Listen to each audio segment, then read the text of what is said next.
सभी भारतवासियों को बताना चाहता हूँ कि डायरेक्ट सेलिंग इंडस्ट्री सिर्फ पैसा कमाने के लिए नहीं किया जाना चाहिए। ये करता था कि पैसा कमाना ही एक उद्देश्य होता है जो कि मैं कमा रहा हूँ, तो मैं डायरेक्ट सेलिंग करूँ, चाहे मैं अपने कपड़े का व्यवसाय करूँ, चाहे कोई भी व्यवसाय करें, तो फिर क्या आवश्यकता है मुझे डायरेक्ट सेलिंग करने की, क्योंकि मेरा बहुत अच्छा व्यापार था, मैं ठीक ठाक पैसा कमा रहा था।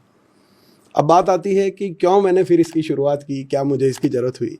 तो मैं ये सभी भारतवासियों को बताना चाहता हूँ कि डायरेक्ट सेलिंग इंडस्ट्री सिर्फ पैसा कमाने के लिए नहीं किया जाना चाहिए। ये कुछ उससे भी आगे की जो चीज़ें हैं जो हमें लाइफ में देता है, जिसे मैं कहूँ कि फैमिली सिक्योरिटी या टाइम फ्रीडम, तो ये जो दो मुख्य चीज़ें हैं जो डायरेक्ट सेलिंग हमें देता है। पैसा तो हम दुनिया के किसी भी व्यापार से कमा सकते हैं, पर ये चीज़ें आज मेरी इंडस्ट्री, जो कोई भी दूसरी इंडस्ट्री है, वो मेरी फैमिली को वो सिक्योरिटी नहीं दे सकती जो डायरेक्ट सेलिंग इंडस्ट्री दे सकती है, या मुझे वो टाइम फ्रीडम उस इंडस्ट्री से कभी भी नहीं मिल सकती जो मुझे डायरेक्ट सेलिंग इंडस्ट्री में आकर के मैं अचीव कर सकता हूँ। तो उन दोनों उद्देश्यों के लिए मैंने इस डायरेक्ट सेलिंग को ज्वाइन करने की शुरुआत की। और इंसिडेंस ये रहा कि कोविड आया था, तो पूरी दुनिया में लॉकडाउन था, तो घर बैठे चिंता हुई अपनी कि यार क्या होगा, कब चलेगा व्यापार, कैसे काम गुजारा होगा। फिर अपने साथ का जो काम कर रहे थे उन लोगों की भी मुझे चिंता हुई, तो उनके बारे में सोचना शुरू किया। फिर पूरी दुनिया के बारे में मैं सोच रहा था कि यार सभी बंद हैं, सभी तकलीफ़ में हैं, तो कैसे होगा। पर उस दौरान मैंने देखा कि डायरेक्ट सेलिंग इंडस्ट्री से लोगों को इनकम उस दौरान भी आ रही थी जब पूरी दुनिया बंद थी। तब पहली बार दिमाग में ये सवाल आया कि यार इस बिज़नेस में कुछ तो ऐसी पावर है जो ट्रेडिशनल बिज़नेस से हट करके है, तभी तो ऐसा हो पा रहा है। और तब मैंने पहली बार इसे समझने का प्रयास किया, नहीं तो उससे पहले मैंने इसे कभी समझने की भी कोशिश नहीं की, क्योंकि मुझे लगता था ये मात्र पैसा कमाने का जरिया है जो मैं कमा रहा हूँ।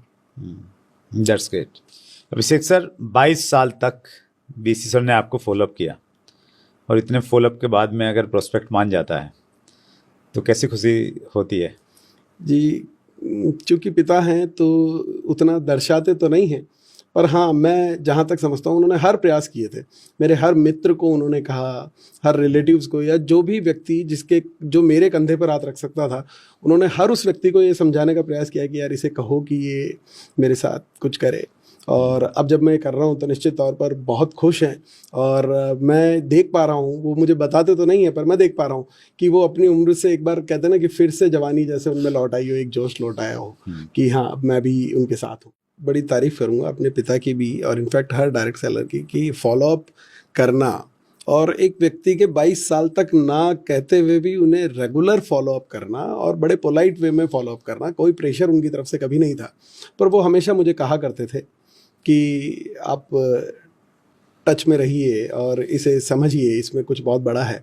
पर कहीं ना कहीं कहते हैं ना कि मैंने अपने दिमाग के वो शटर ही बंद किए हुए थे कि नहीं, मैं पैसा कमा रहा हूँ और मैं अपनी दुनिया में ठीक हूँ, तो मैंने कभी वो प्रयास ही नहीं किया। पर हाँ, जब मेरे अंदर से ये जगा कि मुझे ये समझना चाहिए, तब मैंने जब समझा इसे, तो मुझे लगा कि यार बड़ी गलती मुझसे हुई है। जो 22 साल देरी से आने का मुझे आज पछतावा है। आज मैं इस बिज़नेस में सेकंड जनरेशन के तौर पे हूँ। शायद सही समय पे मैंने शुरुआत कर दी होती तो मैं इस टॉप अचीवर्स की लिस्ट में मेरा नाम होता। तो पर देरी से आया हूँ। पर जिस हर साथी से मैं ये कहूँगा कि एक एटीट्यूड आपके भीतर हमेशा होना चाहिए, जिस भी इंडस्ट्री में आप काम करें, कि घबराहट बिल्कुल भी नहीं होनी चाहिए मन में, और एक उद्देश्य बड़ा होना चाहिए आपका। जब टारगेट बड़ा होता है तो आप बड़े लक्ष्य हासिल करते हैं। मेरे साथ बहुत बड़ा चैलेंज था कि पिता का इतना बड़ा नाम है और इतनी उनके पास नॉलेज है, उसके बाद लोग मुझे क्यों एक्सेप्ट करेंगे। तो वो घबराहट तो दिल में थी, पर उस घबराहट को मैंने कभी अपने ऊपर हावी नहीं होने दिया, और मैंने कभी किसी को कॉपी करने का भी प्रयास नहीं किया, क्योंकि मुझे लगता था कि उसमें कहीं ना कहीं मुझसे मिस्टेक हो सकती है। जो मुझे अपने दिल से समझ आया और पूरे कॉन्फिडेंस के साथ मैं इसे करता गया, और आज 2 साल का समय, अल्प समय में आपने मुझे आज इस चैनल पे इनवाइट किया है। मैं समझता हूँ कि मेरे लिए यही सबसे बड़ा अचीवमेंट है मेरा।